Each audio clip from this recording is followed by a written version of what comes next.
Hey guys, this is GamerCow with another Pokemon Trading Card Game History video. It feels good to say we are back onto a Worlds format after not being able to talk about them for a couple of years in the history of the game. Worlds 2022 format, Astral Radiance and Pokemon GO. Pokemon GO was released a little bit after NAIC, if I remember rightly, so it does actually have a few things which weren't in that format, and a couple of them were very relevant. There was actually a new deck that came out with the Radiant Charizard over here, so that's kind of cool. Otherwise, this is our first look into the Hisui region.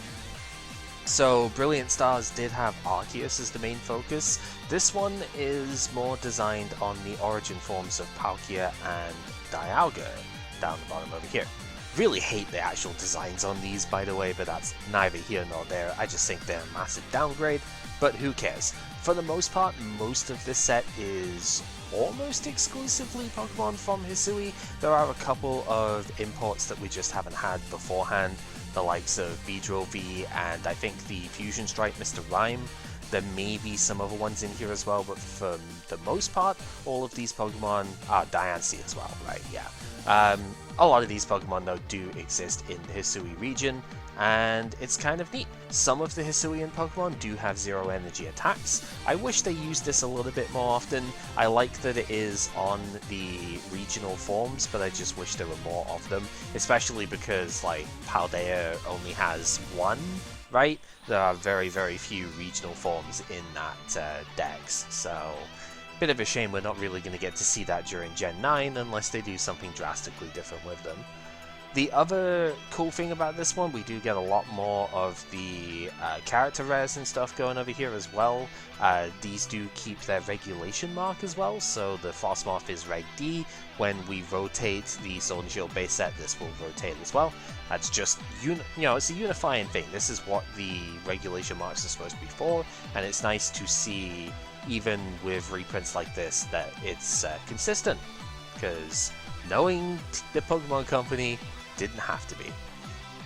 We're still not at the point yet where we get basic Pokemon very often, but I think there's one exception, which is this Hoot, but that's because the Hoot is actually noteworthy and the Noctowl is not. So yeah, we're not at the point yet like Gen 9 where we get full evolution lines of these character rares and stuff.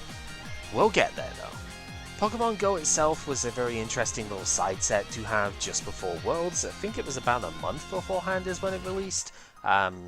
Very curious. There were a few cards in here which were pretty cool for Worlds, and there's a few like funny meme decks in here as well which could show up if we see a list for them. But if we're going purely on IRL tournament results, most of them won't. But there's some very nice things in here nonetheless. I do want to go over a couple of things before we get into the core of the Pokemon and Trainer Energy stuff here. We have our Monster of the Week, which is Origin Form Palkia V-Star. This thing is absolutely insane, and we'll talk about why in a sec. We have a pure like archetype that came out in this set in the form of the Reggies, which is pretty cool. Like, there are a couple of copies of like Regieleki and Regidrago that you can use. In particular, the Aleki tends to be the previous one, but you do have different options to use here. But it's a self-contained deck, so that's kind of neat. And then the Radiants themselves, we'll start with these, because this is the new mechanic that we have going into the rest of the Sword and Shield block. Radiant Pokemon are kind of like the Pokemon Gold Star from Generation 3, with a little bit of the Prism Star power level from Generation 7. Because on the whole, Gold Stars weren't very good, but a lot of Radiants are actually very strong. Radiant Pokemon are a 1 per deck thing. You are only allowed 1 Radiant Pokemon, period. Unlike Prism Stars, where you could have different copies at 1 each, it's kind of more like an ace spec at this point. And they are typically, I mean, they're all basics. There's no real like rhyme or reason as to whether it's like a legendary or an evolution or something. Most of the time I think they are evolved Pokemon actually, which is kind of funny, but not even always fully evolved either. There's a Radiant Charger bug that comes down, and that's very silly. They are all shinies. This is another way of putting shinies into the TCG, which is kind of neat. And usually they have some very powerful ability and or attack to go with here. The Heatran is arguably the weakest one we have at the moment. 160 HP is really good, but Fire is a bad type to be now because of the existence of Palkia being the flavor of the week. But this works very well with Magma Basin. For a Fire and a Twin Energy, you do 70 damage for every damage counter that's on this Pokemon. It does work with Twin Energy because that specifies that it can't attach to Pokemon B or GX. It doesn't specify Roblox because that didn't exist during Rebel Clash as a way of like depicting special Pokemon. So if you just use one Magma Basin here, you could do 140 damage, which is respectable on a 2-prizer, but if you manage to Basin twice to this thing, you're doing 280, which is frankly absurd. There isn't really a way of manipulating your own damage on this thing yet, but there are a couple of ways that we will get moving forward, so you would be able to put extra damage counters on if you wanted to, and that is a really strong attack. As a fire attacker though, it's kind of eclipsed by Radiant Charizard, but we'll talk about him in just a bit, because we do have the strongest Radiant, the first one that was revealed, and arguably this is the strongest Radiant that we ever get, but it isn't always played. Radiant Greninja is 130 HP, it's a water type, so it does have good support from this set as well, and both its attack and ability are insane. If you discard any energy from your hand, you can draw 2 cards once per turn, so special energy do count with this as well, that does come up sometimes. And for 2 water and a colorless, you discard 2 energy from this Pokemon to do Moonlight Shuriken, which does 90 damage to 2 of the opponent's Pokemon. Yeah, Manaphy didn't see as much representation in the last set as it probably should have, but now it is borderline mandatory for any deck which has single prize like evolving Pokemon, or even just single prize like support stuff like Mew, because my god, 90 damage to 2 Pokemon at once is just absolutely ridiculous, and this does have a really easy deck that it gets powered up in, but also comes into play as an attacker in future decks in future sets as well. So keep an eye on this one, it's going to be ridiculous for as long as it exists. Radiant Hawlucha, I think, probably should have been played just a little bit more in the Worlds format. There are several decks in the Top Cut that did not actually play a Radiant Pokemon. Arceus decks kind of have a hard time playing a Radiant because they don't really want their energy in the discard, but Big Match over here lets you do 30 more to the opponent's active VMAX Pokemon, so long as this thing's on the bench. And VMAXs might not be the most prevalent Pokemon at the moment, but they're certainly still played. And I feel like Mew VMAX in particular could have been targeted a bit with this, and maybe it wasn't necessary, but I don't know, I feel like it still definitely could have come up. So yeah, I think it was underplayed, but that's probably just me.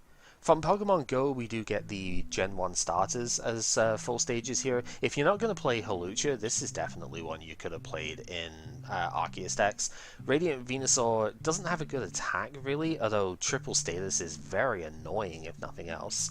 But it's here for the ability, which at the end of your turn after you attack, you can draw cards until you have 4 cards in your hand, which is pretty good for a basic Pokemon.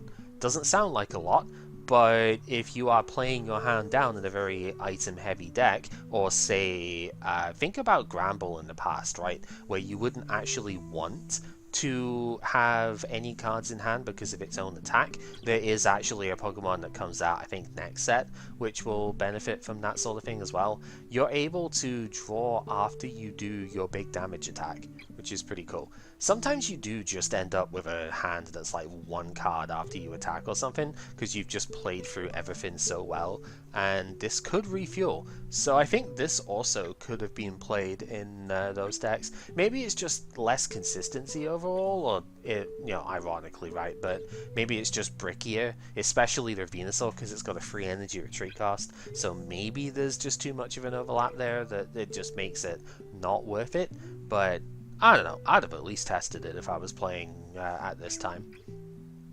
Radiant Charizard is the other major one, and this is a humongous thing. Even to this day, it's still pretty good. And if you've seen Blood Moon Ursa Luna, you'll know how this kind of works. A 160 HP single prize Pokemon, it has an ability that makes its attack cost 1 colorless less for each prize the opponent has taken, which is super good because its attack is for 1 fire and 4 colorless energy. Combustion Blast does 250 and cannot be used in consecutive turns.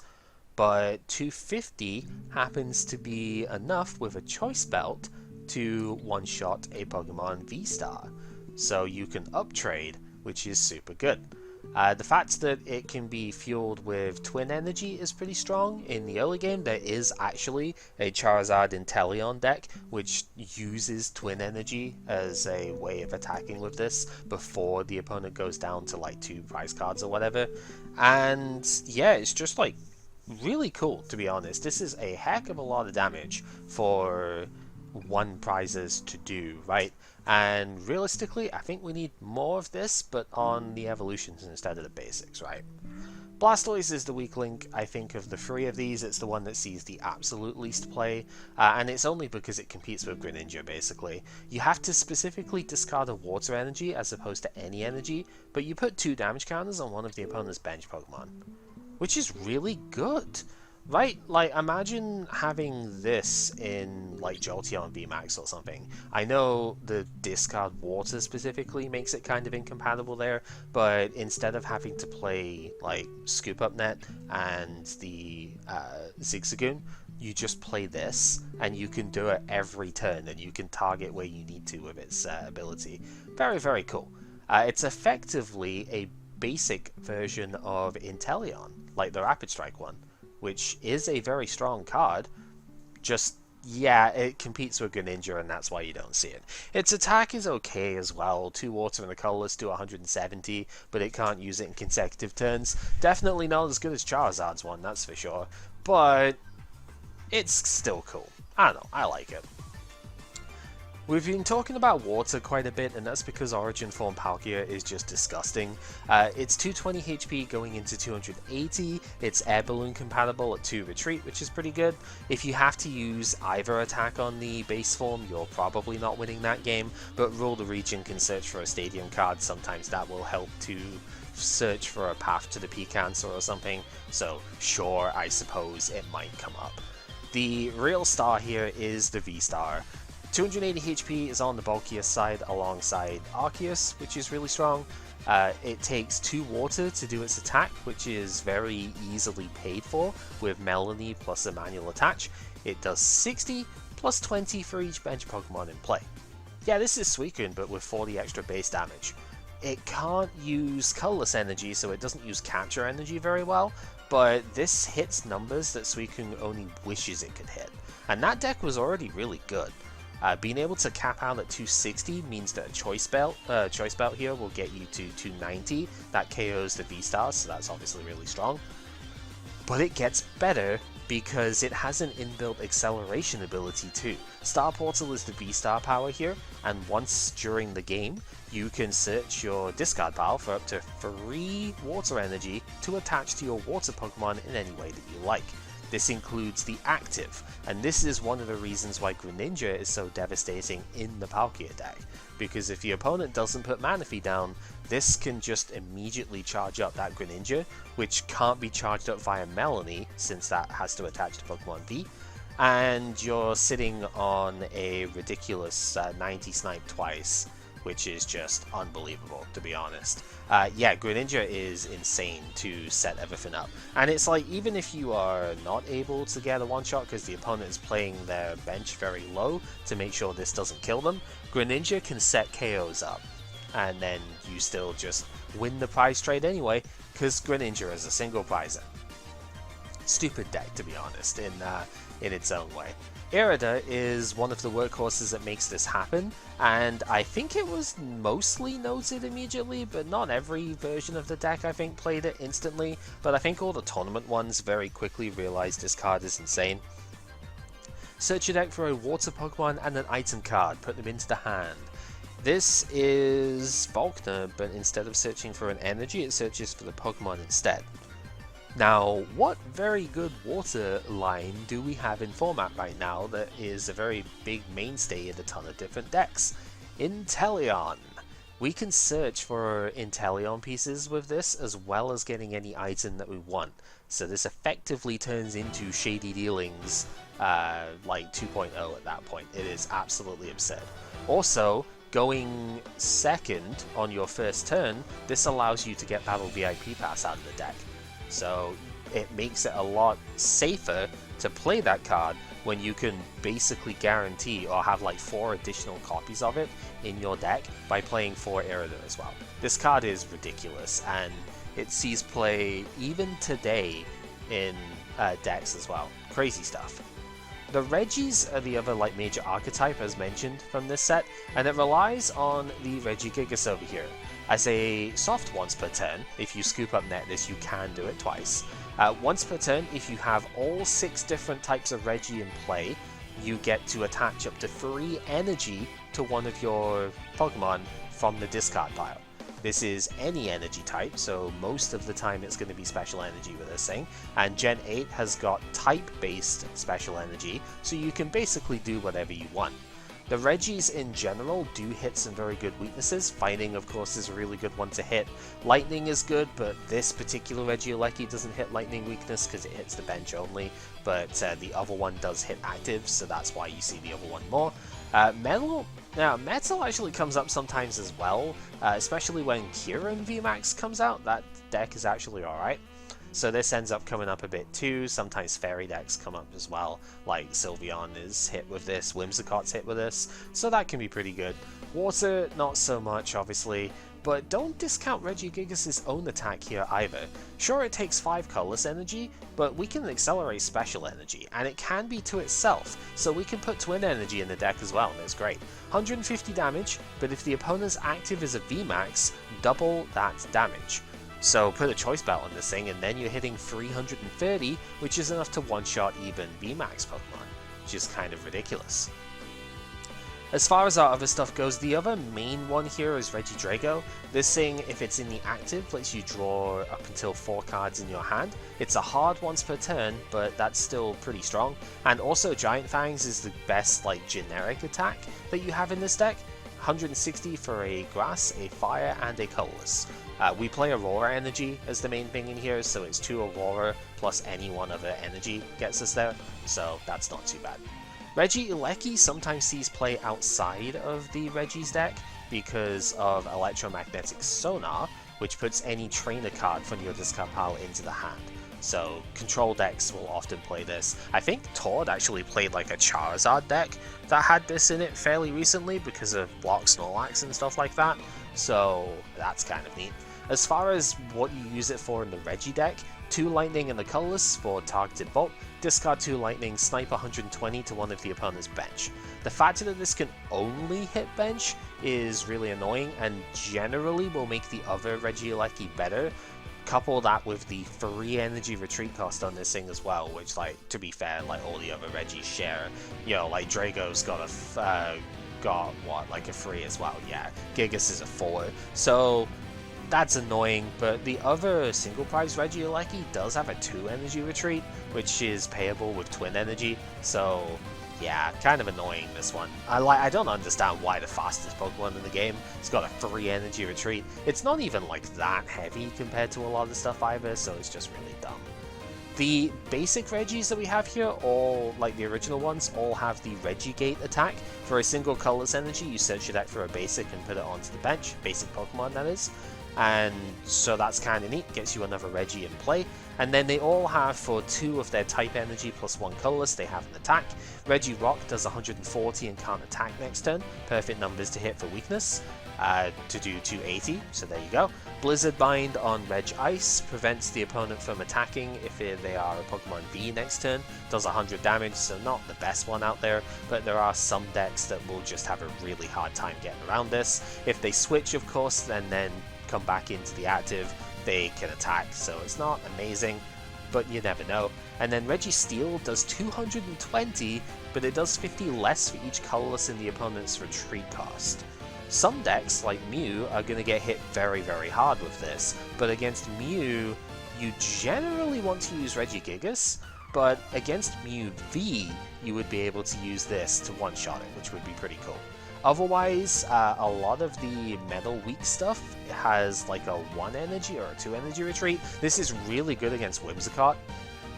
And you would think Whimsicott would be a problem for this deck, but because you attach from discard, you actually bypass the Trick Wind, and you still get to attack, so it's pretty great. So there's the main archetype. We have a lot of Pokemon and stuff to still talk over though, so let's go... we'll go the other way around this time actually. Let's go with the trainers, because there's a lot of very impactful trainers in this set. Cancel and Cologne, I honestly thought this came out earlier, but obviously not. Until the end of your turn, your opponent's active Pokemon has no abilities. If you can gust that Manaphy into the active, then you can use this to block the Wave Veil, I think it's called, the bench barrier effect, and then you can still hit the bench anyway with Greninja, so pretty funny. But it also means that you now can put in an answer to stuff like Miltank into your deck. By blocking their ability, you can then damage them with the Pokemon V and go from there. There will be some decks that will need this. Unfortunately, Mew VMAX is not one of them because it already bypasses stuff like that because it's not a very well designed card. It is, it's just, yeah, whatever. Dark Patch returns. So now we have Metal Saucer and Dark Patch in format. Very fun.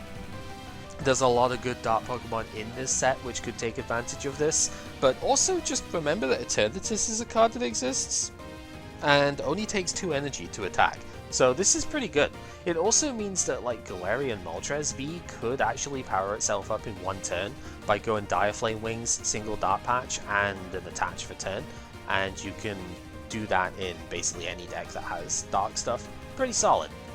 Energy Lotto returns as well. This is very good for the Regis deck, but also stuff like Mew can play this quite easily. If you really need to find double turbo and you don't have like any other way of looking for it, I guess this could also be a thing, but usually I think Arceus decks have got better stuff for doing that, or like the space is too restricted, so yeah. Featherball is a very curious card and almost makes me want to play Jolteon again, but I think Manaphy is still too much of a hindrance for that. Search your deck for a Pokemon that has no retreat cost, put it into the hand. You'll see a few Mew decks will play this, because both the Mew V and the V Max have 0 retreat, and there's a couple of cards in this set which are kind of good and don't have a retreat cost, so it's neat. Not the most played card ever, but definitely something worth looking at. Gutsy Pickaxe is a really interesting one because we don't tend to see this sort of effect very often. You reveal the top card of your deck. If it's a fighting energy, attach it to one of your bench Pokemon. If it's not a fighting energy, put it into the hand. This is like Upstart Goblin, although you do have to show the card, but that's normally okay. This is Upstart Goblin, but if it happens to be a fighting energy, you get to accelerate it instead. One very cool way we can guarantee this right now is with the Sword and Shield Oranguru, so we can Primate Wisdom, a fighting energy, back on top of the deck, and then we just have guaranteed acceleration. I don't know how often that was explored, but I can't imagine it being that often. It's very cool though, and it doesn't actually have to attach to a fighting Pokemon, just any of your bench, so there's a lot of versatility you could have with this. Super strong card. Hisuian Heavy Ball is unbelievably good for the format. You look at your face down prizes, and if you find a basic Pokemon there, put it into the hand, then basically replace it with the Heavy Ball, and you shuffle your prizes. You shuffle your prizes no matter what, even if you don't find a basic Pokemon there, but this is such a godsend for helping you set up. It's regrettable in some ways that this doesn't let you get evolution stuff as well, or even the V-Union pieces. That would be kind of nice for it. But I think it would be too strong if it did, because you then have to like be very pedantic about the way that you word it, and I think it just gets too complicated at that point. Like, because if you could get V-Stars and V-Maxes and stuff with this, that would obviously be too strong, right? If you could get EXs now, which obviously this card wasn't worded for, because this is about 4 sets before EXs exist again. That's also kind of dumb, so I think it's best that it does work like this, but it's still a bit of a shame. Spicy Seasoned Curry doesn't seem like the kind of card that you would expect me to talk about, but it's very interesting for a couple of decks that as we go on. You heal 40 from your active Pokemon, but you also burn it. Weird that this is in Regulation E, by the way. I think this was supposed to come out a while ago and it's from Japan stuff and it just never got imported. This is not good at the moment because there's not really anything we have that relies on a special condition, although I think there is something, but I can't remember what it is off the top of my head right now. I might just be thinking about the most recent stuff, but what this does do in future formats is like, there's a Suian Electrode V that comes out, which will do damage based on the special conditions it has, and there's also a cloth that comes out with Unhinged Scissors, I believe the attack is called, that does like 180 if you have a special condition on you. So you can always put the special condition on, even if you don't have damage counters, you can still use this because your active being burned is an effect that happens. So you can use it with weird synergy stuff like that. It's a very strange card, but it's super fun nonetheless. So there you go. It's probably the most that anyone's ever talked about it, but hey. Switch card is a very interesting card to get access to right now. We will definitely be seeing a ton of this in Lost Box. You switch your active basic Pokemon with one of your bench, but you heal 30 from the Pokemon that you moved to the bench. Historically, you would think this wouldn't be too good because like Switch Raft wasn't very strong, and that was for water Pokemon of any stage of evolution. But the difference here is that decks can play a ton of basic Pokemon, right? There are a lot of decks that will play more or less exclusively basic Pokemon, and this is insane for those decks. So having an extra switch option that also heals you out of chip damage range is super strong. So yeah, this card's going to see a lot of play. Trekking Shoes is like better Upstart Goblin. I don't even want to know how busted this would be in Yu-Gi-Oh! You look at the top card of your deck, you can either put that card into your hand or discard it and draw another card. It's like the best parts of so many different cards. It's unbelievable.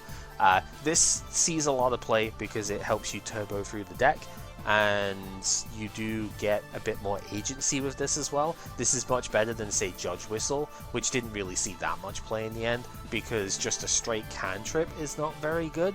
But when you get the information about what the card is first, and you can decide if you don't like that card to discard it and get a fresh card instead, that gets you 2 cards into the deck. That's basically like Acrobike, and Acrobike was ridiculous. So for being a better Acrobite most of the time, this card is insane.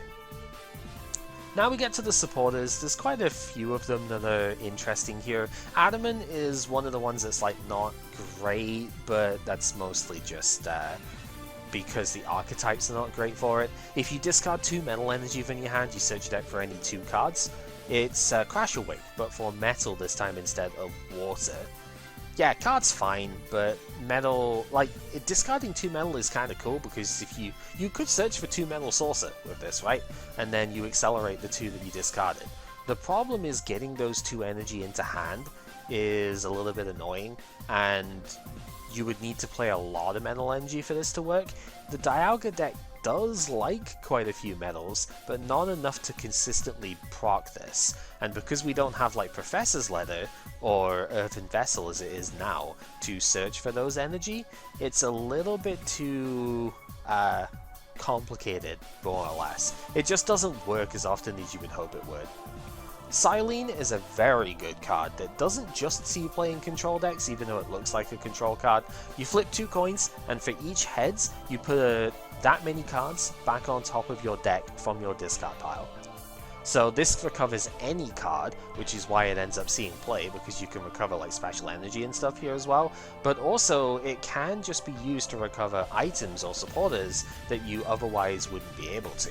Very interesting card, but everything from like obvious control lists, but also stuff like Mew VMAX ends up playing this as well. Recover special energy is a super strong effect, so yeah, but it doesn't have to just do that, which is why this sees play more than like Roseanne's backup does. Then we move on to Gardenia's Vigor, probably the biggest trap that we have seen in quite a while as far as playable cards go. You draw 2 cards, and if you drew any cards in this way, attach up to 2 grass energy from your hand to one of your benched Pokemon. This looks an awful lot like Welder, but it certainly doesn't smell like Welder, partly because it's a grass thing, but it's just not good is the problem. So draw 2 is obviously much worse than Welder's draw 3. This does draw first, so in theory you could draw into the grass energy, but kind of like Adamant, having to have the grass in hand already makes this a little bit awkward. And the problem is that it attaches to bench, and also it attaches grass energy. Like, I know that sounds dumb, but Welder was so good because fire energy and fire Pokemon at that time as well were just completely busted. And yeah, neither of them have to attach specifically to their own type of Pokemon, but where are you going to attach like 2 grass energy that you couldn't just do it with something else, right? It's just not good. There's not really any reason to use this. People did try a lot. There's a lot of different stuff. I think it's supposed to work with the Hisui and Lilligant that we'll talk about later, but it's just not good enough for that deck either, unfortunately. Grant is a very interesting card. This is primarily used for the recovery effect aspect of it, believe it or not. Its main effect, if you play it from the hand, is that your fighting Pokemon do 30 more damage to the opponent's active during this turn. So it's kind of like Leon, but specifically for fighting types. Which, you know, Leon is in format, so why would we play this, right? Well, during your turn, if it's in the discard pile, you can discard 2 cards except copies of Grant, and then put the Grant into the hand. This doesn't use up the supporter effect per turn, and it's also not a once per turn. If this goes back to the discard, you can do it again. This basically provides you with more discard outlets, and some decks really do want to play out of the discard far more than they ever want to play out of the hand. So if you need an engine like that, this is technically searchable with Luminion as well. It's alright. I think there are better ways of doing it personally, but this is one that doesn't rely on an ability to play, so you can play it under lock stuff as well, which is kind of cool. Roxanne is ridiculous. You can only use this if the opponent has 3 or fewer prizes remaining, so that you don't use this in the early game and make it just unbelievably stupid.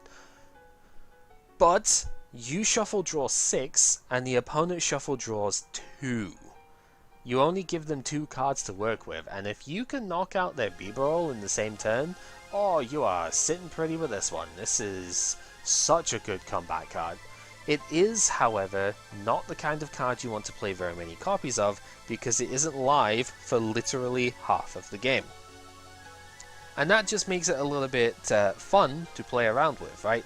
You do want to see it, but you only want to see it when it's actually live. So what do? You play Luminion, but that's a Pokemon V, which gives up 2 prizes, so then it can be a liability in its own right if the opponent manages to gust it. Very, very interesting card, and I love the versatility that it gives here. Zisu is nowhere near as versatile. I don't even think this card ever saw play, but we've seen this kind of effect a little bit before. It's a bit power crept though. Draw cards until you have 1 more in your hand than your opponent's. It's Battle Reporter +1. It's fine. The only reason I'm mentioning this is because later on in next set, like Lost Box decks tend to accrue a very large hand, and you might be able to draw a bunch of cards with this. Copycat might just do it better though, and Copycat's already not a very good card, so I don't know. Stadium-wise, we got a couple of cool ones. Gatejaw Bog makes both players put 2 damage counters on basic Pokemon when they bench them. Not super useful at the moment, but there's going to be a Zoroark deck that comes out, that's Hisui and Zoroark specifically, that will do damage based on the number of Pokemon you have in play with damage counters, so that's kind of neat. I think there's a couple of... there's like this... Dramper, I think is the one, where it's like for a water and a fighting, it does 70 plus 90 if any of your Pokemon have got damage on them, and that's a single prizer, so I guess that's kind of cool. Otherwise, yeah, mostly just used later on for the Zoroark stuff. Jubilite Village is what would happen if Tropical Beach was a non-prize card. So that's kind of neat. Once during each player's turn, that player may shuffle, draw 5, but if they do that, their turn ends. Kind of a cool counter stadium, and nice for the early game, to be honest. Just to, if you could land this turn 1 and be able to shuffle draw 5 to end the turn, that's probably pretty good. So yeah, it's an interesting card. Pokestop is the one trainer we'll talk about from Pokemon GO, because it's the only one that's like really useful. This lets the turn player discard the top 3 cards of their deck, and if they discarded any items in this way, those items go to the hand. There are a couple of weird things that can happen with this. If you're not allowed to move cards from the discard to your hand for any reason, then you don't get to keep the items. So it's not draw 3 cards and discard non-items. Gotta keep that in mind. If your I say graveyard, if your discard is locked up for any reason, then discard is really bad, right? Yeah, the decks that take advantage of this are the ones that focus very heavily on item-based stuff. So think Mew, the Reggies will play this as well. They actually want their energies in the discard, so yeah, any discard accelerant could play this as well, which is pretty cool. Temple of Sinnoh is basically redoing the Dust Noir effect, but on a stadium instead. All special energy on all Pokemon provide colorless energy and have no other effect. The catch is that you can bounce this, obviously, but the upside is pretty huge. Special energy are insanely good right now, and this is a reason you need like 4 stadiums in Reggies, because if you don't play outs to this, then they are going to just instantly lose, because all of their energy is special based. We do see that in some other decks as well. Mew is another one that really hates this thing, so it can be another soft check to that deck as well. So keep it in mind, it's a very good card. Finally, the one tool that we'll talk about here is the super effective glasses. There's not really very many tools in this set, to be fair.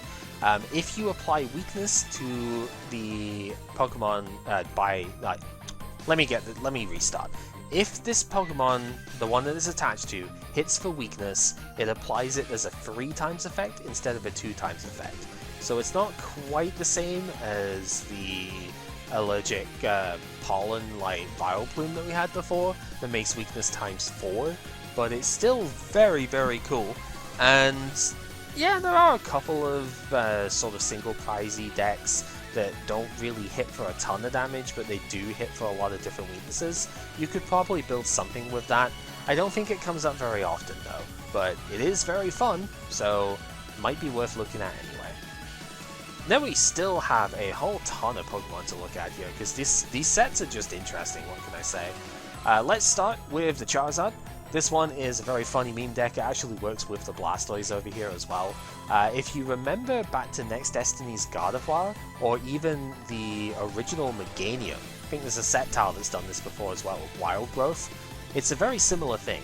Each basic fire attached to your Pokemon provides 2 fire energy instead of 1. It doesn't stack, but it also doesn't restrict the type of Pokemon that can have those energy attached. The previous versions required you to attach to the same type as the thing it was doubling. So, like grass specific or psychic specific for the Gardevoir. Very cool. Flare Blitz looks really expensive, but because of this ability, it actually only takes 2 fire energy. So, Magma Basin plus manual attach would get there. 170 discard all fire from this Pokemon. You could have like twin energy and then only need to attach 1 as well, which is pretty funny. It's relatively strong, but it doesn't hit anything relevant for weakness at the moment, I don't think. There's like Aggron is probably the only thing that it could hit, and so yeah, stage 2 kind of not great that way. But it combines in a very silly way with the Blastoise over here. Both of these are 170 HP, which is pretty huge for the record. Hydro Pump doesn't do enough damage, so we don't really care about that. This thing is all about the ability. Once during your turn, search your deck for up to 6 energy cards of any type, basic or special. Attach them to your Pokemon in any way that you like. You have to end your turn to use this. Obviously, in regular decks, this is far, far, far too slow, because it's attaching 6 energy, sure, but it's a stage 2 that you end your turn for doing the effect, and the opponent can just gust whatever thing you've attached the most energy to, that's the most ready to attack, and just KO it. So clearly in a normal game, this is really, really bad. But these two hilariously combine pretty well together because of the doubling effect here, right? You get to do effectively 12 energy accelerants, which is just stupid. And the way you get around the gusting problem is with the Diancie down here. This levelable searchable Pokemon, by the way, sees some actual competitive play, not just in the stupid meme deck. As long as it's in the active spot, the opponent cannot gust via supporter cards. Anytime a supporter card's played from their hand, prevent all effects of that card done to your benched basic Pokemon. So yeah, it doesn't stop the evolution stuff from getting targeted, which is annoying, but you also just like don't attach to the evolved Pokemon. The end goal of this deck is to attach a whole ton of energy to a Center Scorch, so you could just put it on the Scolipede instead. And no, it's not Scolipede, that's the other one. Oh, I forget what the basic is called. It's the Radiator Bug, I know that much. Anyway, you can attach it to the basic guy, and so it gets protected, it can't get gusted in. And then the Center Scorch itself has... oh, Sizzlipede, that's the one. Silly me. Yeah, the Center Scorch has an attack that for every fire energy that's on it, you mill the top card of the opponent's deck. So it's supposed to be a really silly, like, deck out sort of thing, where you mill 16 plus cards from the opponent's deck in one go, and you basically protect your bench with this thing. You're not caring about how many prizes you give up because the whole deck is single prize. That's just very, very dumb. Slowbro is also very dumb, and it is designed for Zorobox. For 2 colorless energy, aka a twin or a double turbo, if the opponent has exactly 1 prize card remaining, you take 2 prize cards. Just like that. So now the goal of the Zorobox deck is to trade relatively evenly so that they are down to 2 prize cards by the time you can take only enough, like your last one, right? And they managed to get this to work because they're all single prize stuff, and you're never supposed to be able to knock out multiple Pokemon at once. And so then they just get to take 2 prize cards, and you are very sad. Magnezone is kind of like the old Blastoise that I really liked with the Blastoise GX, but we don't have Magnezone GX to go with here, so it's not nearly as fun. You look at the top 6 cards of your deck once per turn per Magnezone, and any number of Metal Energy that you find there go onto your Pokemon in any way that you like. One of the big problems with this is that you would like to play this with Adamant in order to search out like rare candies and stuff, but you can't do that because you need the energy in the deck. You don't want to be discarding 2 metal to find rare candy Magnezone, and then just not have any energy in the deck to play with a Magnezone. So it kind of doesn't work with the thing it's supposed to, which is very sad. Hisuian Voltorb, not the Electrode, the Voltorb is worth noting, because if you go second, and only during your first turn go in second, you can accelerate basic energy from your deck to 2 of your benched Pokemon. Kind of like Tapu Koko in a way, but for any energy. So that's actually really cool. This, I think, did see some experimentation because of this attack. It is for 0 energy, so you can pay retreat and then still have a net gain in terms of energy accelerants. And sure, the opponent takes 1 prize, but if you're a Pokemon V-Star deck or something, you don't really care about that, because you're giving up 2 prizes, forcing a 7 prize game at that point. It's kind of fun. Starmie V is a great attacker for and against the Palkia deck. For 2 water energy, Energy Spiral does 50 damage for each energy that's on all of the opponent's Pokemon. So it's very good against Arceus decks in particular, because they will tend to accelerate to have 6 energy in play, and then you do 300 damage. It's kind of great. This is a very frail Pokemon at 190 HP, but it also doesn't have a retreat cost, which makes it a really good pivot and a good Pokemon to bring in with Cross Switcher, because those decks playing Irida can actually Cross Switcher quite readily. So yeah, pretty strong card. Cleavor does actually see a little bit of experimentation in those Zorobox decks. For a Twin Energy, this does 10 plus 30 for each of the opponent's bench Pokemon. So because it hits fighting weakness, it lets you take on Arceus decks with Twin Energy enabled stuff as well, which is pretty cool. There is one in the set that has a flip 2 coins if both heads KO the opponent attack, but let's face it, that's not very reliable, but it is very funny, so yeah. Magikarp, no not Gyarados, is actually kinda good in a really dumb gimmicky way. This thing has the Raging Fin attack, which for a Twin Energy does 10 plus 30 for each Magikarp and Gyarados in your discard pile. If you have the optimal solution for this and have all of your Carps and all of your Gyarados in the discard, one remaining Magikarp can do a kind of absurd 220 damage here. But it actually gets slightly better because of the next card here, Pokemon GO's Ditto. This sees competitive play, not just for this gimmick deck by the way.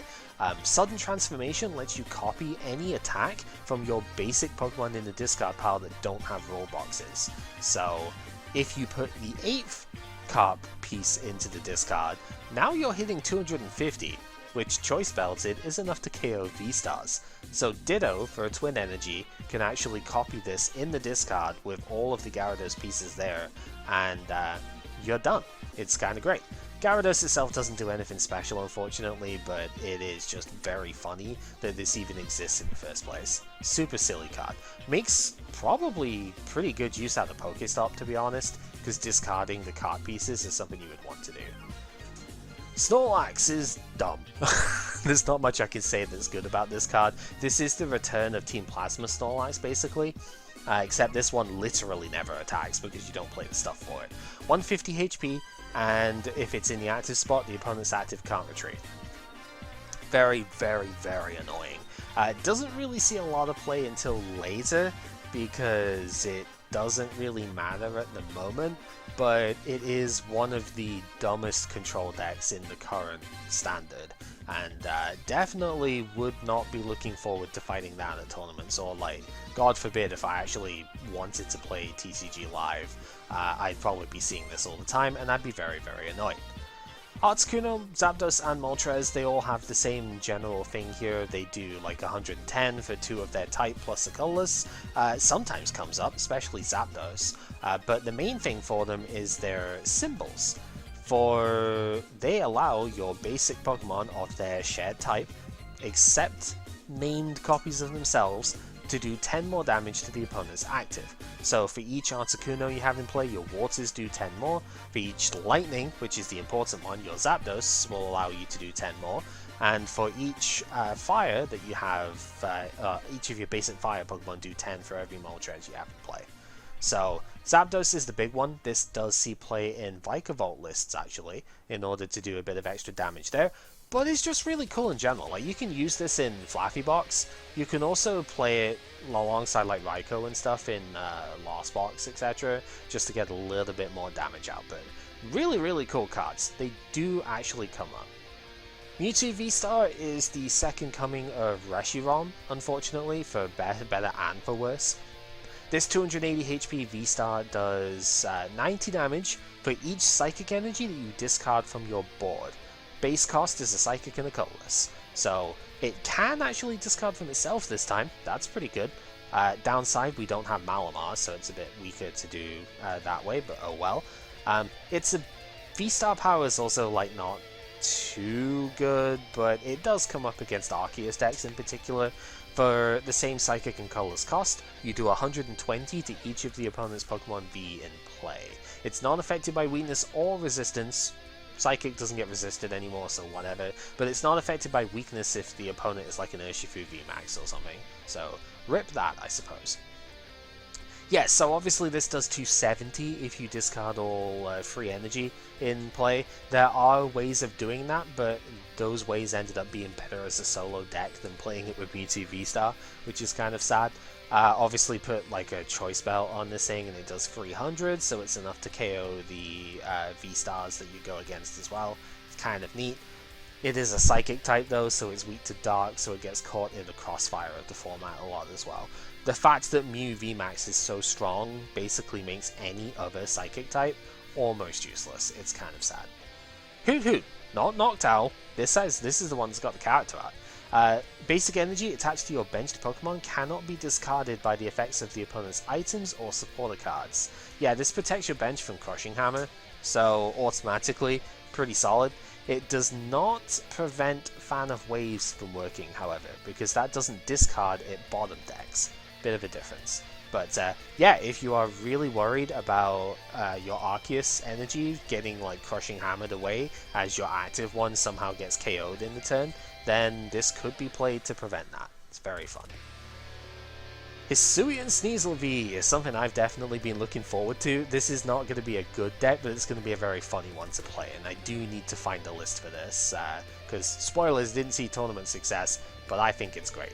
190 HP, very frail for a 2-prizer, but that's okay because it can uptrade pretty well. It doesn't have a retreat cost, which is very nice. For 0 energy, you can poison the opponent's active, which is whatever, but still, it's fun enough to have, because Dire Claw for a dark and a colorless does 80 for each special condition that the opponent has on them. Yeah, this is Salazzle, but as a 2-prizer this time. But it's on a basic that's Dark Patch compatible, and its damage output isn't even lower enough for me to worry about it. This is neat. It obviously works with the Butterfree from before, and it does streamline that deck a bit because you don't have to play 4/4 Salazzle now, and you can replace the extra bits with like Dark Patch in order to actually get your stuff going. So it's fun, and it caps out at like 270 as the basing if you put the free special conditions from Butterfree on. So, and you know, 240 from this, 30 from Burn and Poison, and then just the Choice Belt gets it up to KOing everything relevant. So that's fun. That little bit of poison damage at the start of the game can actually matter as well to get numbers to work. So I like it. I think it's really cool.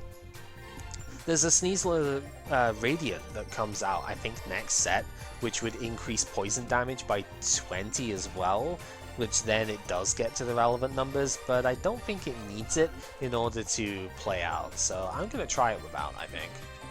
Ursaluna, I don't know if this actually came up ever, but it is a control card. I think it did, actually. I think we did have this mentioned somewhere. Pete Hunt for 1 colorless does no damage, but it does put up to 2 cards from your discard pile into the hand, which is unbelievable, to be honest. This is also a very bulky Pokemon, 180 HP. Yeah, it's a stage 2, but it's a single prizer, so there is that going for it. For free colorless energy, you can do 200 and discard 2 energy from this Pokemon, which is like cool, but Arceus can't accelerate to it, so kind of whatever, right? But I think it's pretty neat. The problem is the type of decks that it would enable are the type of decks that I hate, so I would never play this personally, but yeah, I think it's cool that like Ursaluna came out of the gate with an actual like reasonable card, and it's not even a multi-prizer either. I didn't want to mention this Mantine, but it has seen play in recent control builds with like the Block Lax and stuff, because for a colorless energy, you put a basic Pokemon from either player's discard onto their bench. The idea then being that you gust it up with Counter Catcher in the modern game, and Snorlax prevents it from ever retreating, so if they discard Manaphy to stop you from picking it up with accompanying Flute or something, then you get to put it onto their bench with this, and then the turn after you can gust it up with Counter Catcher, and the opponent just loses if they can't switch it out, right? That's the whole point of the block deck in the first place, so yeah, very stupid, but this replaces Echoing Horn when that rotates, so there you go. Weirdeer V is very silly, and I did actually lose to this on PTCGO a couple of times because it's very fun. If this moves from bench to active, you get to shift any number of energy from your other Pokemon to this Pokemon. This 220 HP colorless type then does 40 for each energy that's attached to it, with a base cost of 3 energy. So the idea is that you have single prize accelerant stuff, which we will get to in a second because they're right over here, and then you build up enough energy on the board so that when you move this in, it has like 9-10 energy on it or something, and that then immediately lets you just wreck face, right? You could also use this in Blissey EX if you really wanted to, because with your Blissey, so long as Path to the Peak's not in play, you can keep overcharging it, right? And if it never dies immediately, then you can put the Weird Ear into play, switch to the Weird Ear, it shifts any energy, not just basic energy, so you can shift all of the powerful colors and stuff like that as well, and then just Charon's Care your Blissey so that it doesn't get gusted up and KO'd, and it's very stupid. Yeah, super silly card. Miltank, I did actually mention this earlier, but it comes out in this set. We've had a stage 2 with this ability in Decidueye. We then moved to a stage 1 in Altaria with this ability. Now we have the basic, because apparently that's what we need for Safeguard. Prevent all damage done to this Pokemon by attacks on the opponent's Pokemon V. It is damage exclusively, it is not effects of attacks as well, so it's not as good as Safeguard, but this does do enough to stop most decks. Because most Pokemon V don't do tricky things like special conditions or unaffected by everything type of thing, because most of the ones that do aren't very good. Big exception is Mew, which is unfortunate, but you can kind of play around that. If they don't play Fusion Strike energy, they can't even use that attack without having another Mew in play, so it can be very reasonable to play around that. For 2 colorless energy, so Twin Energy, this does 10 plus 20 for each of the opponent's bench. So it's not very strong per se, it will only get to between 70 and 110 damage, but that's enough when the opponent can't hit you back, right? It's the Pyroar thing all over again. If the opponent can't touch you in the first place, it doesn't matter how much damage you do. Eventually, as long as you can do damage, you will win the game. So there you go. Mighty Ennet was supposed to be a direct counter to Mew. This thing does 160 for 3 colorless energy, 50 to itself, so a little bit awkward. But if the opponent has any VMAXs in play, then you can use this Wild Tackle for no energy whatsoever. And of course 160 doubled is exactly enough to KO Mew VMAX. The problem is Mighty Ennet is a stage 1 and does nothing if the opponent doesn't play a VMAX, so not particularly good. I would say if we had triple acceleration energy still in the format, I think this would have seen play. But since we don't, it's a little bit under the power level that we need here. It's certainly not enough of a Mew counter to warrant play. Gallade, I think, is actually really good. We don't have the deck for it yet, but considering Gardevoir is also in format, the single prize one, we're almost there.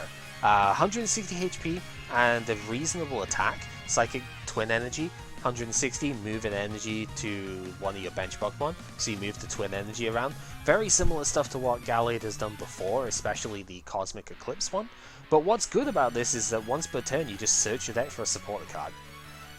We're not quite there, because we don't have Silver Tempest's Refinement Curlier yet, but it's actually kind of close. You can play the Mirage Step Curlier to get a bunch of them in play. This is technically not once per turn, but we don't have a way of multi-supportering at the moment, so it doesn't really matter that it's not. But if you play one of this alongside the Gardevoir, you could have a pretty good draw engine and stuff going, but we just don't quite have Refinement yet. I think this might be playable in some other decks though, it's actually pretty good. Search your deck for a supporter every turn is just amazing, what can I say. Slacking is a really funny Pokemon GO card that's 230 HP colorless, it does 260 damage for 4 energy. Wowzers, that's really good. What's the catch? Well, it can't attack if you have exactly 2, 4, or 6 prize cards remaining. The way you get around that? You Path to the Peak. This is an Arceus card, right? You basically play this alongside Arceus V, which is already wanting to play Path to the Peak, so it's like an Arc Intel deck. And with Choice Belt, this one-shots opposing V-Stars, which is just insane. You could also play like Powerful Colors and stuff like that if you really wanted to. I don't think you need to per se, but that could get you up to VMAX KO ranges and whatnot. This does the heavy lifting that Arceus can't after the first like couple of attacks, right? Arceus is focused on two-shotting everything. This is your big hitter, and as a big hitter, very, very fun. really good stuff. Also, being colorless gets protected by Dunsparce as well, so cool beans. Lunatone, and especially Solrock to go with the Lunatone, was the energy acceleration engine from Pokemon GO that was designed to work with a Mewtwo, but as it turns out it just works better as a standalone deck.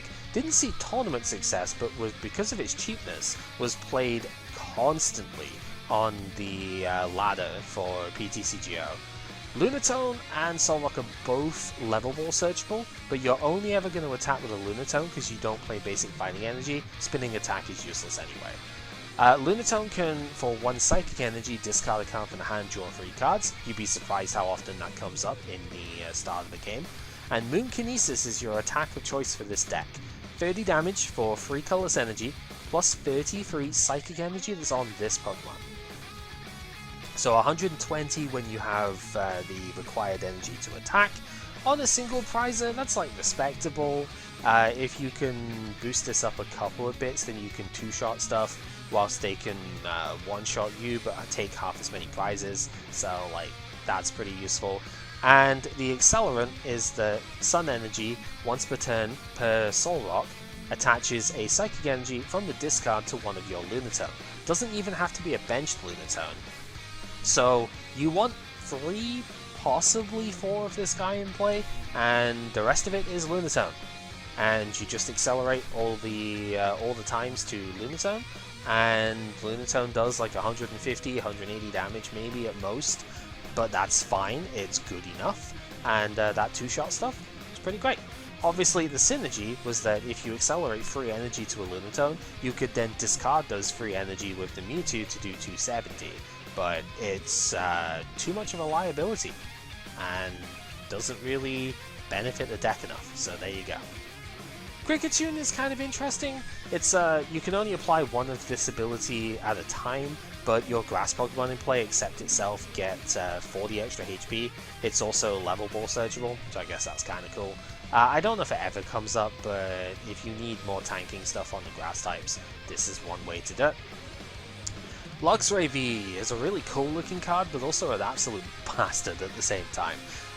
This thing doesn't really use its second attack, although it is kind of neat to auto-paralyze, but just discarding 2 energy is too expensive. Nah, this one's all about Fang Snipe. For a double turbo, the opponent reveals their hand and discards a trainer card that you find there. 30 damage on that. But double turbo puts it down to 10, which sounds bad, but that's actually kind of the point, because this isn't meant to be doing a lot of damage. This is meant to stop the opponent from playing the game. And with some certain stuff later on, Mew VMAX decks actually did play this despite it not being a Fusion Strike card. Can't say it looks like a Fusion Strike card based on some of their other artworks, but whatever. Yeah, they actually did play this, because they were able to disrupt the opponent's hand enough where they just had a really hard time trying to get into the game, and it's very irritating. Not sure I like this Luxray, but you know, it's one of the few Luxray that doesn't just do a ton of damage, I suppose, so hey, you do you, I suppose. Garchomp's a very weird card. It's only 200 HP. I have no idea why they keep making Garchomp so frail. Have you seen its stats in the game? It's like surprisingly, shockingly bulky for how like powerful it actually is. But it is a 0 retreat cost card, so I will give it that. Dragon Claw, kind of useless, don't really care. It's all about Sonic Strike here. For a Water, 2 Fighting, and a Colorless, you discard 3 energy from this Pokemon, but you snipe 220 damage. I don't know if this ever comes up. I don't believe this would be a very good Arceus build, because it's kind of like the Flygon in a way, but I think it's just much worse than the Flygon. But this would be able to snipe KO most basic Pokemon V, especially the evolving ones, like that go to V-Stars. This can KO them, and that is relevant. That might come up sometimes, so I don't know, maybe Regidrago would be able to play this, but even then I'm kind of not sure it would need to. But hey, who knows, maybe there's something good in the current format that you would want to do this with. Origin Form Dialga, it's fine, I suppose. It's a little bit weak at the moment, but it does have, as usual, a very busted ability with Dialga. The V-Star, that is. Its main one is really not too special, but it can attach up to 2 metal energy for the discard pile to itself. That's the part that's supposed to work with Adamant, right? Discard 2 metal, attach to itself, and then next turn you set up for the V-Star over here. The V-Star has 280 HP. This one's a free energy retreat, despite the base one being a 2, so a little bit harder to retreat than the Palkia. For 1 colorless energy, you do 40 for each metal that's on this Pokemon, with a base damage of 40 as well. So like 80 for 1, scales up pretty well, and you are going to have a ton of metal energy on you because Star Chronos, your V-Star power, is what you're actually playing this for. Just like Dialga GX before it, you take an extra turn with this guy. For 4 metal and a colorless energy, 220 damage, take another turn after this one. The opponent doesn't get to do whatever. You also skip checkup, which means if this thing is poisoned, then it actually doesn't take poison damage that checkup turn. Very funny, probably irrelevant, but just thought I'd mention it, it's very silly. This also can synergize pretty well with stuff like Bruno and Cynthia's Ambition, because if the opponent didn't take their turn, then you get to use the added effect of them multiple times, which is very silly. If you have managed to start Chronos, you should have 5 metal on this thing, so then Metal Blast next turn does 240 base, which is pretty good. Obviously you can attach more energy to it and get more damage out of it. Your goal is to KO a basic V with Star Chronos, and then KO a V-Star like Arceus with a 280 damage Metal Blast. And then you take 4 prizes before the opponent does the thing, and hopefully you can win from there. Really hard to accelerate to this right now though. Current format actually has Metang that can accelerate to this thing, and that deck is not the greatest, but is certainly a very fun deck to play.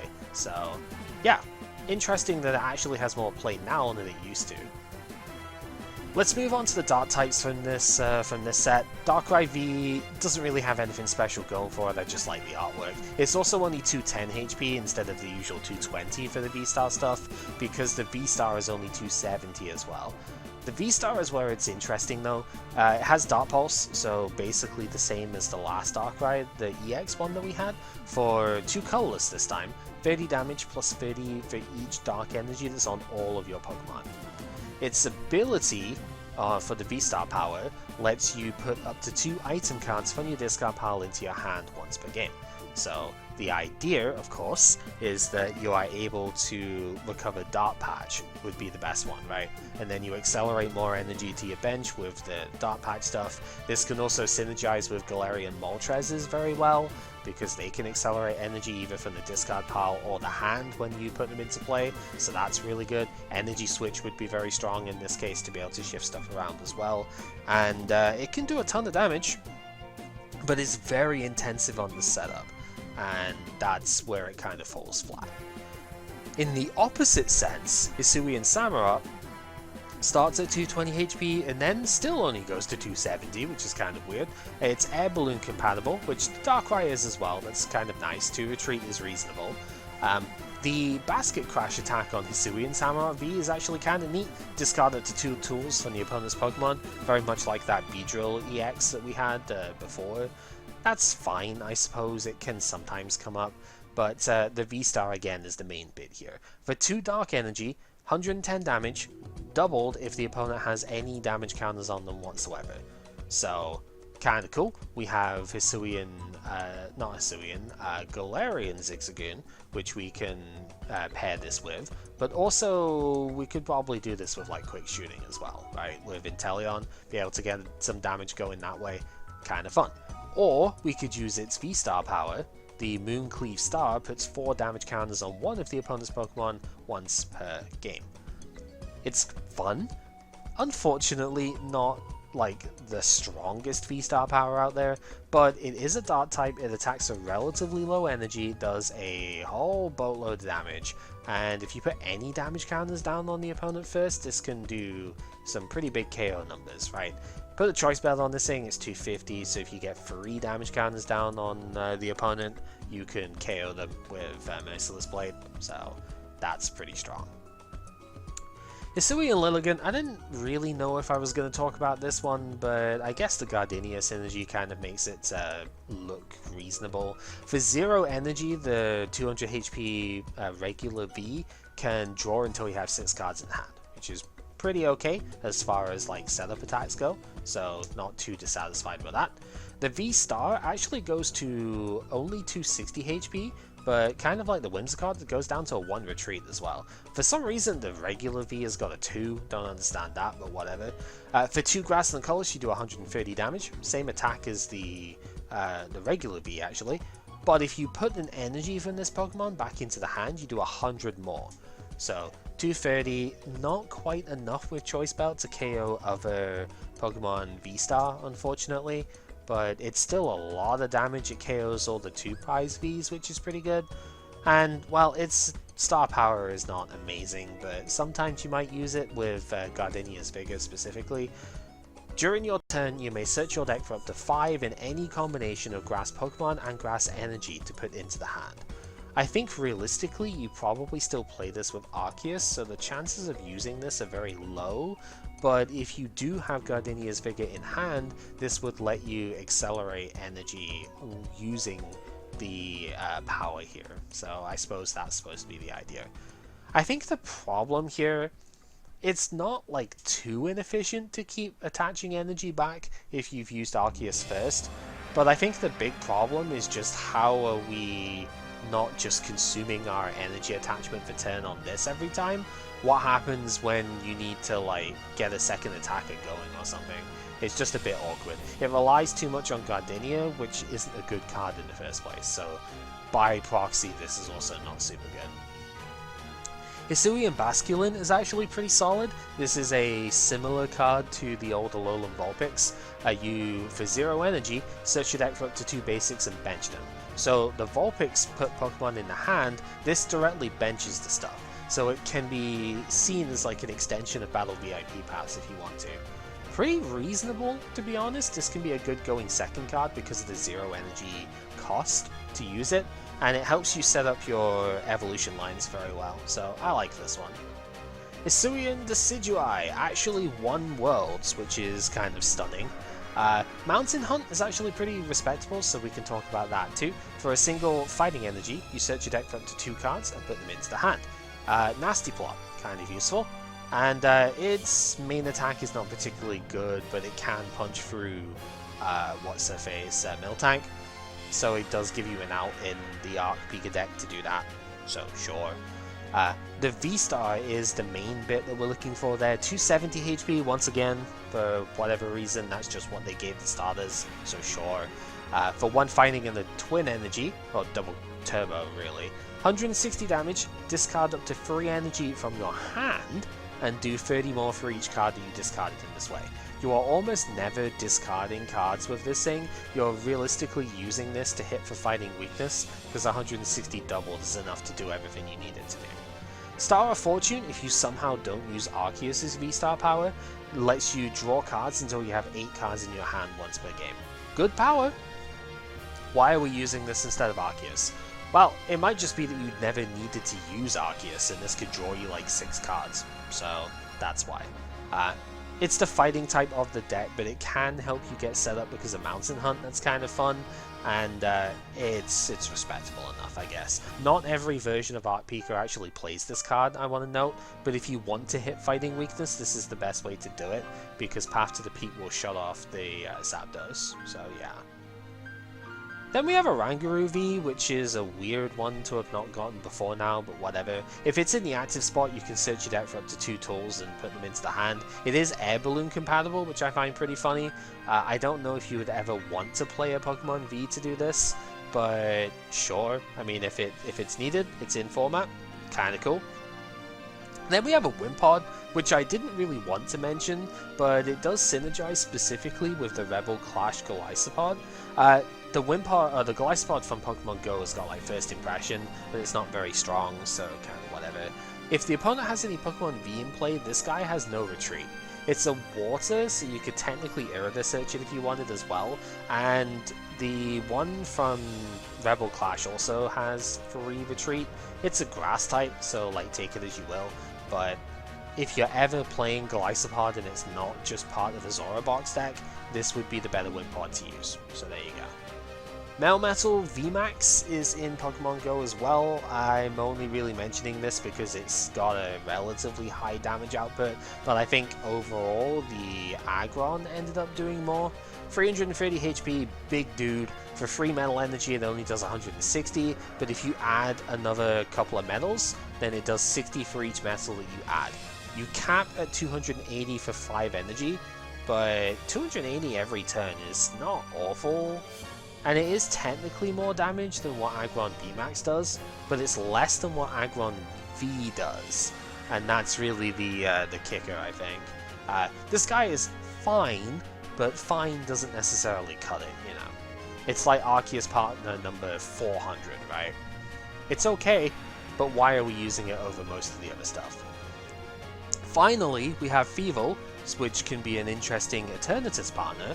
If the opponent has 2 or fewer prize cards remaining, whenever they play a supporter card from hand, you prevent all effects of that done to your benched Pokemon V. So the idea with this is that you could go up with like a single prize Moltres and attack with that because the opponent's taken like 4 prizes, right? And so that Moltres does 220 damage, which is pretty good, and they can't gust up your Pokemon V for game. And that's really where it goes. If they escape route, then you just bring this up instead, because if they KO this, who really cares, right? And then you go in with your V and you force them to take like 8 prizes. And that's pretty much it. These sets are predictably absolutely gigantic. There's a ton of really good cards here, actually. I was surprised when going through just like how many things I was adding to my like interest pools and stuff. And so yeah, if you've managed to stick with us this long, thank you very much for being here. It was not easy to get through this in one take, I will say that for sure. And yeah, this format's kind of interesting, at least to look at. I'm not really sure how good it is going to be to play, because Palkia is just so strong that you kind of have to like play it or counter it or like immediately die. Case in point, the I think it was Perth regionals that happened, one of the Australian regionals that happened at this time. I think all of them, or at least 7 of the 8 topping decks were all Palkia. It was just that strong, and I think they had the first crack at this format, so it was just kind of ridiculous looking at that. And I think from there everybody sort of knew, oh yeah, we have to do a lot against this deck, don't we? It's not going to be fun. So I don't know how good it's going to be. Not a lot of people have got good stuff to say about this format in particular, but at least it's different from what we've seen before, so maybe it'll be okay. I don't know. Till the battles though, thank you very much once again for watching, and take care.